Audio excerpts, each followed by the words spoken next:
Olá pessoas, professor Tiago aqui e nessa aula eu vou explicar, continuando a aula anterior, o conceito de herança em C Sharp, né?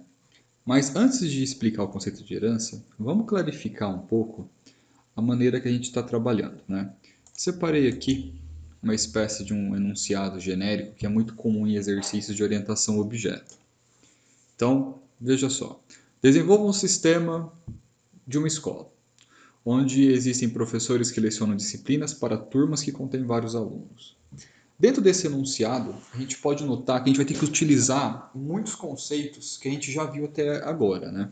Por exemplo, turmas que contêm vários alunos. Eu já sei que eu vou ter que armazenar esses alunos em um array, por exemplo, que foi um conceito que a gente acho que isso a gente viu ainda. A gente vai ter que ver esse conceito, né, de array, de vetor, tudo mais.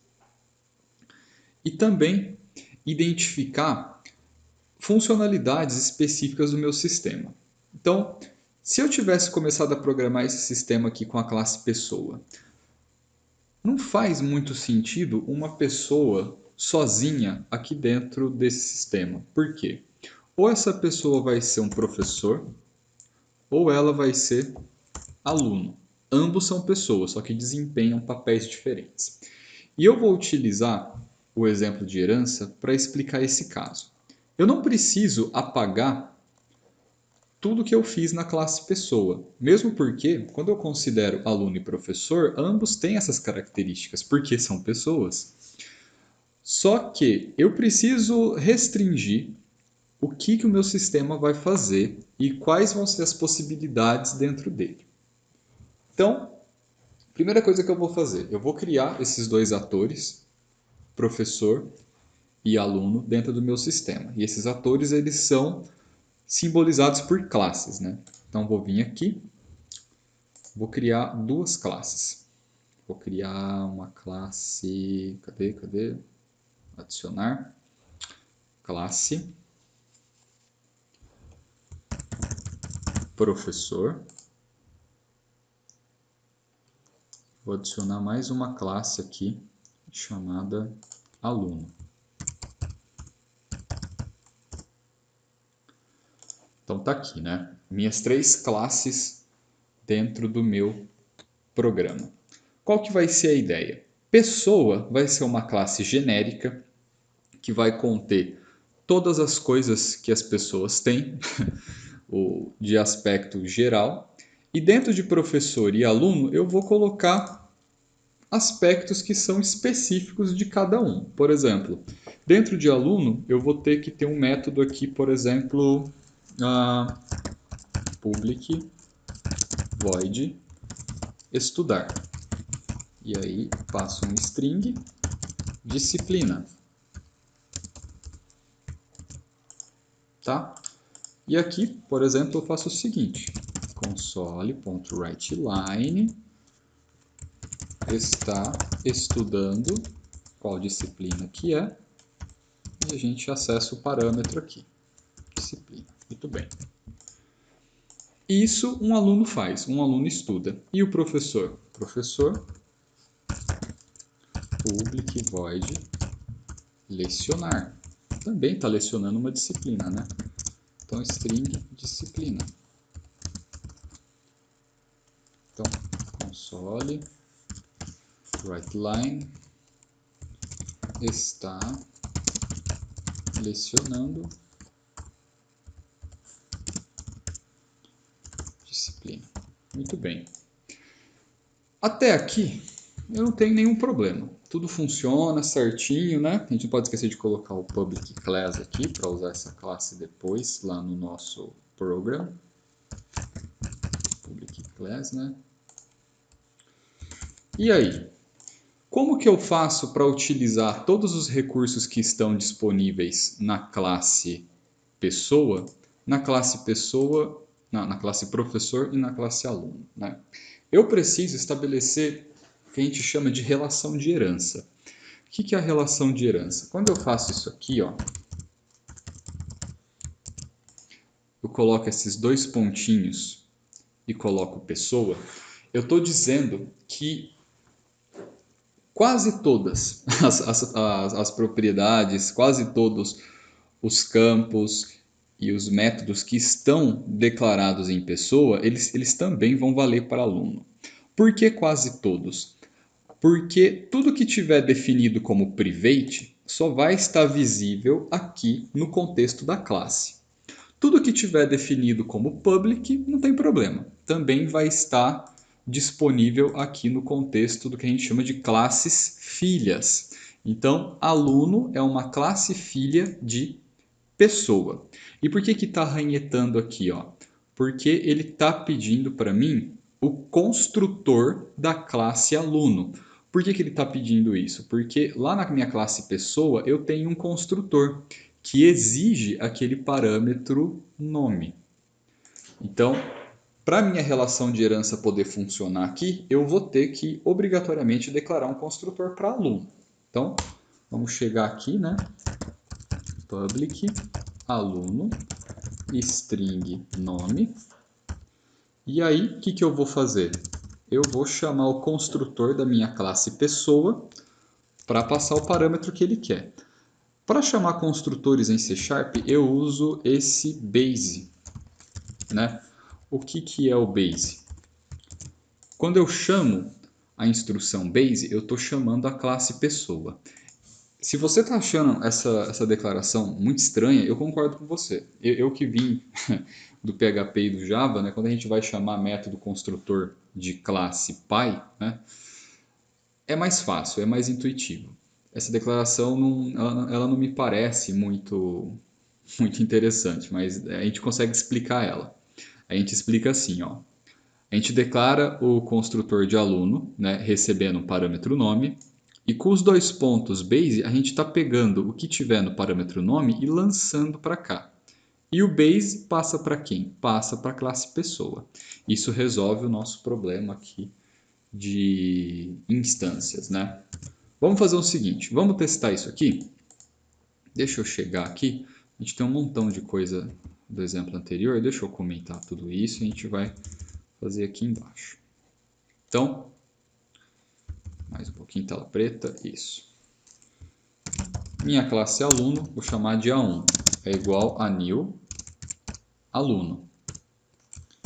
E olha só, quando eu bato o new aqui, aluno, que eu estou instanciando a classe, ele está pedindo aqui o nome.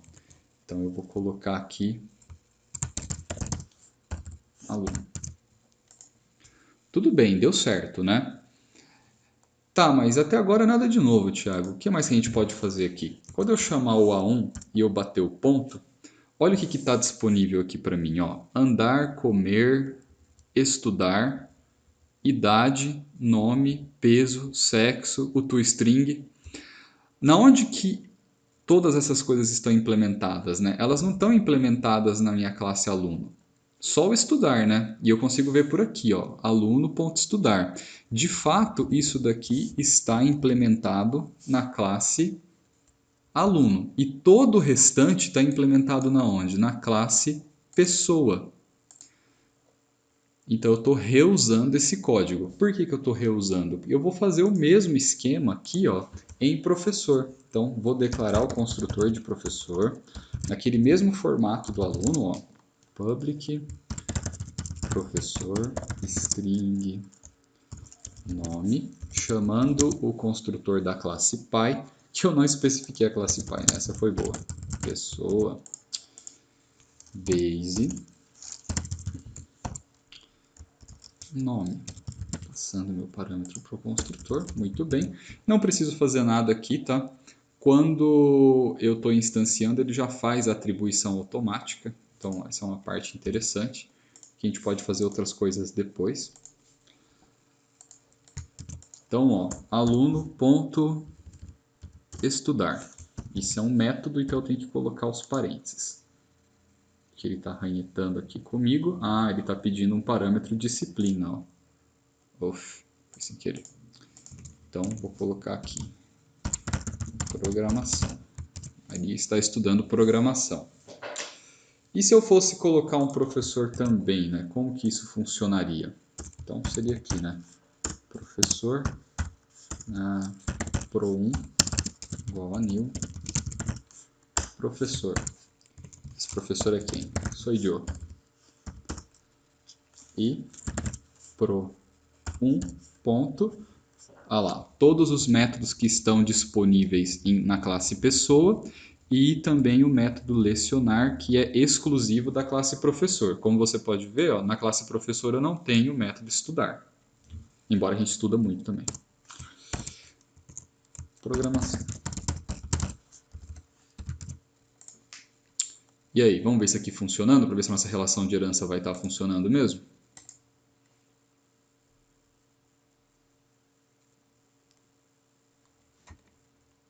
Legal, ó. Está estudando programação e está lecionando programação. Só que a gente não falou quem, né? Vamos fazer o seguinte, além da gente pegar o código, vamos pegar os dados que estão disponíveis na nossa classe mãe. Então aqui, ó, eu vou fazer o seguinte. Oh, meu Deus. Vem aqui. Eu vou colocar o 0 aqui. Um espacinho. E aqui o 1. Aqui que eu vou fazer? O 0 vai ser o nome da pessoa. Então eu vou chamar lá da minha classe mãe nome, que é uma propriedade. E eu consigo dar o get nela, certo? Eu só consigo dar o set pelo construtor, igual eu fiz lá em pessoa. Para definir o nome eu faço isso daqui.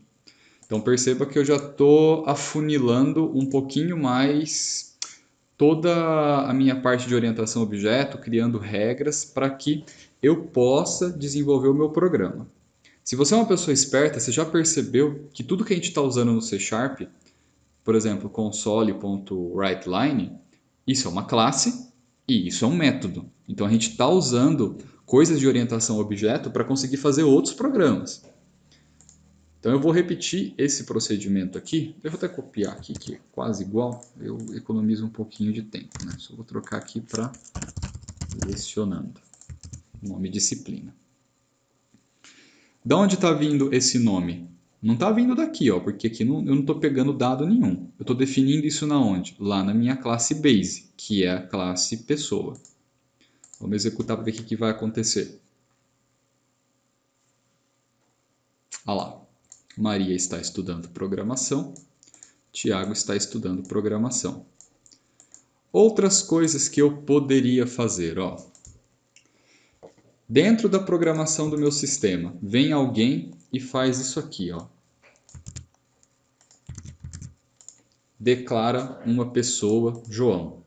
Isso aqui vai funcionar, não vai dar nenhum problema. Eu mando executar, ó. Ele vai falar todas as coisas do João. Ó, todas as coisas do João aqui, ó. João está fazendo isso, aquilo, o toString. E aqui embaixo o nosso negócio específico que era a escola. Se você parar para pensar no conceito de orientação a objetos, em tudo que a gente estuda a respeito disso, o João, ele não é nem professor e nem aluno. Quem que é o João dentro do meu sistema? Não faz sentido ele existir sem ele ter um papel específico. Então, se a gente estivesse trabalhando numa equipe grande de programadores, eu não poderia deixar nenhum programador criar um objeto João. Porque, né, não tem papel, não está fazendo nada, só está ocupando espaço à toa. E aí, como que eu barro a criação de um objeto pessoa? Tem como fazer isso, né? A primeira coisa que você pensa é pegar o código que está em pessoa, copiar para o professor e para aluno. Só que se a gente fizer isso, a gente acaba com o reuso de código. E aí todo o paradigma da orientação a objeto vai para o brejo. Um recurso que eu posso usar é o recurso da classe abstrata. Então vem aqui, ó, coloca a palavra-chave abstract. O que a palavra-chave abstract fala?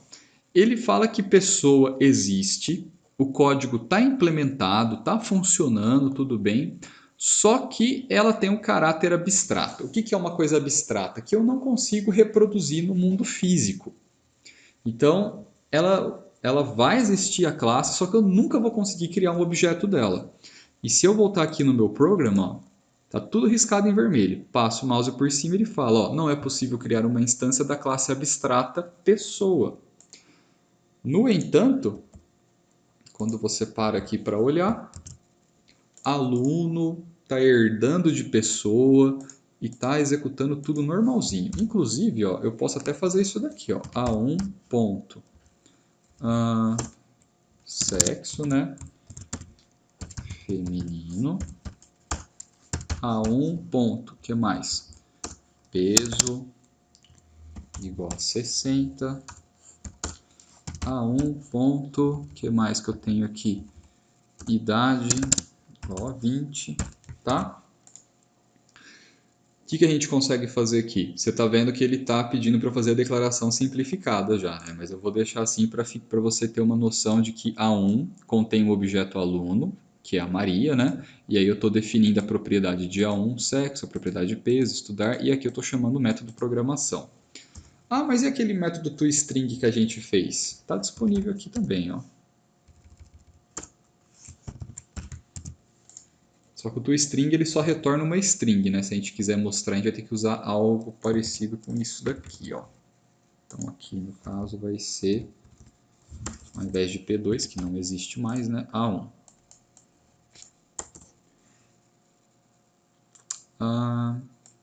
Info de aluno.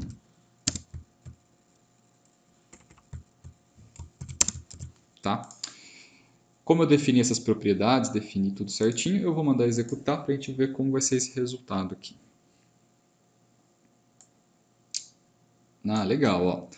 Maria está estudando programação. Aí eu dei o toString da Maria. Aí retornou. O nome é Maria, idade é 20, sexo feminino, peso 60. Então, todas as características do objeto eu coloquei no toString para eu conseguir ver de forma geral isso daqui. É claro que eu não adicionaria todas essas propriedades à toa. Aqui é só para a gente demonstrar rapidinho como que a gente exercita propriedade, herança, classe abstrata. Então, já foram muitos conceitos aqui e a gente conseguiu fazer de uma maneira bem legal, né? Estou devendo ainda a implementaçãozinha aqui dentro, né, para a gente validar coisas aqui. A gente vai fazer alguma coisinha desse tipo na nossa próxima videoaula. Nessa daqui, eu queria demonstrar o conceito de herança, tá? E a herança, é importante dizer isso, a herança aqui no C Sharp, na declaração da classe, é os dois pontos, tá? Não confundir com outras linguagens, que é uma palavra-chave chamada extends aqui. No C Sharp é dois pontos, tá? Outra coisa que a gente tem que estudar mais a fundo depois também são os modificadores de visibilidade. Por que tem esse public aqui em classe? Por que tem no construtor? Por que tem aqui no método? A gente vai abordar um pouquinho isso. É um funcionamento bem parecido com o public e o private dos campos, dos atributos. Só que eu ainda quero explicar um pouquinho mais para a gente entender como que isso funciona, tá? Foi bastante conteúdo de orientação a objeto, espero que tenha sido útil e a gente se encontra na próxima videoaula, tá? Obrigado e até mais.